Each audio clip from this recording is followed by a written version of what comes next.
내가 알려줄게. 안녕하세요, 닥터갈론입니다. 우리가 무릎이 아파요. 내가 아프기도 하고 아는 분, 부모님이 아프기도 하죠. 무릎이 아프면 혹시 관절염은 아닌가 그 걱정을 많이 합니다. 그래서 이제 병원에 가서 엑스레이 검사를 해보죠. 그러면 또 이제 의사 선생님께서 사진을 보시고 관절염이 있긴 있네요. 아니면 뭐 1단계네요, 2단계네요, 3단계네요, 4단계네요 하고 관절염 단계별로 이렇게 상세하게 얘기를 해주시기도 하세요. 그래서 이제 관절염 치료를 해야 한다고 하는데 또 어떤 경우에는 약만 먹어보라고 하기도 하고 주사를 또 맞아보라고 하기도 해요. 뭐 연골 주사, DNA 주사, 콜라겐 주사, 프롤로 주사, 뭐 주사는 또 굉장히 다양하죠. 또 연골이 너무 많이 닳았으니까 이제 주사로는 어려울 것 같고 줄기세포 치료를 하라고 하기도 합니다. 아니면 뭐 이제는 인공관절로 수술로 바꿔주는 치료를 해보라고 하기도 합니다. 너무 복잡하고 잘 모르겠어요. 도대체 엑스레이상에서는 뭐가 보이길래 관절염이 심하다 아니다 이렇게 얘기하시고 또 어떤 기준을 근거로 주사나 약이나 뭐 수술 뭐 이런 것들을 처방하는지도 궁금하실 겁니다. 이번 시간에는 엑스레이 검사에서 내 무릎은 퇴행성 몇 단계인가요? 라는 주제로 시작해 보겠습니다.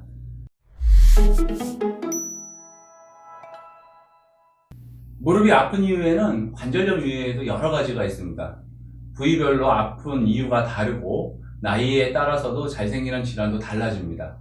다쳐서 통증이 생기는 경우도 있고 많이 써서 아픈 경우도 있겠죠. 나이가 들어감에 따라 노화로 통증이 생기는 경우도 있습니다.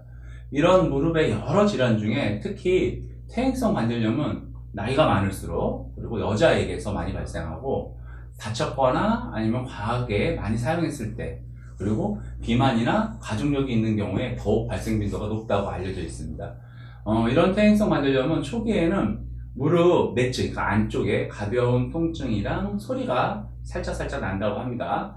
이후 이제 관절염이 진행됨에 따라서 무릎 안쪽, 앞쪽이 가장 많이 아프고 디딜 때마다 아픕니다. 가만히 있으면 조금 덜하죠. 활동이 많으면은 이제 통증이 심해지고 쉬면 괜찮아지기를 이제 반복하는 게 일반적인 행태입니다.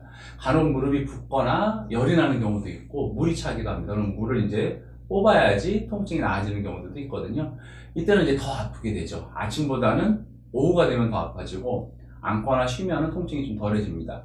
시간이 지날수록 관절염은 점차 더 진행이 돼서 심한 경우에는 이제 오다리처럼 이렇게 무릎이 안쪽으로 이렇게 이제 휘게 되죠. 오다리처럼 휘게 되고 다 안 굽혀지고 안 펴지기도 합니다. 쪼그리고 앉는 것은 이제 아파서 아예 안 되겠죠. 그나마 이제 예전에는 주무실 때는 조금 이제 덜 아팠어요. 근데 점점 심해지면은 밤에도 이제 통증 때문에 잠을 설치기까지도 하는 경우가 관절염 증상이라고 보시면 됩니다. 그래서 보통 이제 관절염 초기에는 뭐 이제 아플 때 쉬거나 아니면 이제 소염 진통제 같은 먹는 약, 물리치료, 연골주사 치료 같은 것들을 하면은 나아져가지고 또 한동안 통증을 잊고 잘 지냅니다. 그러다가 이제 또 다시 아파합니다. 그러면 또 다시 뭐 좀 쉬고 치료하는 것을 반복을 하죠. 보통은 이렇게 이제 지내시면서 시간을 보내는 경우들이 많습니다. 하지만 이렇게 이제 반복되는 과정을 이제 겪는 것이 퇴행성 관절염의 전형적인 진행 과정이라고 보시면 될 것 같고요. 무릎의 퇴행성 관절염은 연골이 닳게 되면서 시작이 됩니다. 뼈랑 뼈 사이 간격이 이렇게 좀 좁아지게 됩니다. 그리고 좁아지게 되면서 그 충격이 그대로 뼈에 전달이 되니까 뼈가 딱딱하게 변하고 이제 통증이 생기고 약해지니까 이제 골다공증으로 뼈가 약간 흐려지는 그런 소견들이 엑스레이상에서 관찰이 됩니다. 이런 변화들이 관절염 엑스레이상에서 흔하게 관찰되는 소견들이라고 보시면 될 것 같고요. 이제 이런 엑스레이 소견을 근거로 퇴행성 관절염을 이제 4단계, 4단계로 나눠서 의사들이 평가를 합니다. 케그렌 노렌스 관절염 단계라고 하는데 앞서 말씀드렸던 것처럼 엑스레이 소견을 근거로 1단계부터 4단계까지 나누는데 1단계는 작은 가시뼈들이 생기는 겁니다. 엑스레이상에서. 근데 너무 작아서 잘 안 보입니다. 그래서 보통 이제 무릎이 아프면서 이런 것들이 좀 의심이 되면은 보통 1단계라고 이제 얘기를 하고요. 2단계가 되면은 연골이 닳긴 했는데 아직은 관절 간격이 유지가 됩니다. 그리고 이때부터 이제 명확하게 가시뼈가 형성이 되는 것이 확인이 되는데 이렇게 뼈가 자라는데 이제 관절 간격이 유지가 되는 경우가 이제 2단계라고 보시면 될 것 같고요. 3단계가 되면은 연골이 더 이제 닳고 얇아지게 됩니다. 그러면 이제는 관절 간격이 확연하게 이제 좁아진 것이 눈에서 이제 엑스레이 상에서 보이게 됩니다. 하지만 아직 뼈끼리 완전히 맞닿은 상태는 아니라고 보시면 될 것 같고요. 그리고 가시뼈도 2단계보다 훨씬 더 많이 이제 보이겠죠. 게다가 이제 뼈도 보름살처럼 딱딱해지기도 하고 변형이 생겨가지고 약간 이제 무릎이 휘어져 보이기도 합니다. 마지막 이제 4단계가 되면은 이제 연골이 다 다른 거예요. 닳아가지고 이제 뼈끼리 이제 완전히 붙어버리게 됩니다. 이렇게 완전히 붙어버리게 되면 4단계라고 보시면 될 것 같고, 당연히 이제 퇴행성으로 가시뼈는 더 많이 자라나고 뼈가 볼록볼록하게 되게 이제 흉측하게 좀 변하겠죠. 변형도 당연히 더 심해지고, 오히려 안쪽이 이렇게 주저앉으니까 바깥쪽이 상대적으로 더 늘어난 것처럼 이제 보이기도 합니다.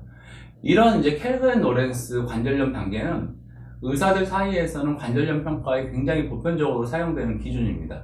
게다가 이제 의사들이 어떤 처방을 할 때 근거 자료가 되기도 합니다. 이제 무슨 얘기냐면은 무릎이 이렇게 관절염 때문에 안 좋아요. 그러면 이제 연골 주사라는 것을 맞는데, 이런 이제 주사약이 의료보험 혜택을 받을 수가 있습니다. 단 이제 방금 전에 말씀드렸던 이제 KL 그레이드, 켈그랜 노렌스 단계를 KL 그레이드라고 의사들이 얘기하는데, KL 그레이드 중에 1, 2, 3에만 해당이 됩니다. 그래서 4단계가 돼서 관절이 많이 망가진 경우에는 이 연골 주사를 보험으로 맞을 수는 없고요. 요새 이제 나온 콘주란 DNA 주사 같은 경우도 1, 2, 3단계에서만 이제 혜택이 이제 해당이 된다고 보시면 될 것 같습니다. 그래서 이런 주사를 맞을 땐 이제 엑스레이 검사 후에 몇 단계인지 평가가 이루어지고 그거에 맞춰서 처방이 진행된다고 보시면 될 것 같고요.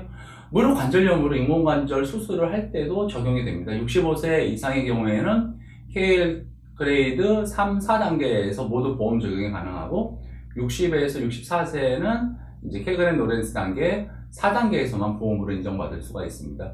이렇게 이제 관절염을 켈그랜 노렌스 단계로 이제 나눴고, 의사들은 절대적인 이제 이 기준을 믿고 따르는 건 또 아니지만 보편적으로 이런 기준과 환자분들의 이제 통증의 양상이라든지 이제 그동안 행태라든지 그리고 아픈 부위라든지 이런 것들에 맞춰가지고 약물 치료나 물리 치료부터 주사 치료, 수술까지 처방을 진행한다고 보시면 될 것 같고요.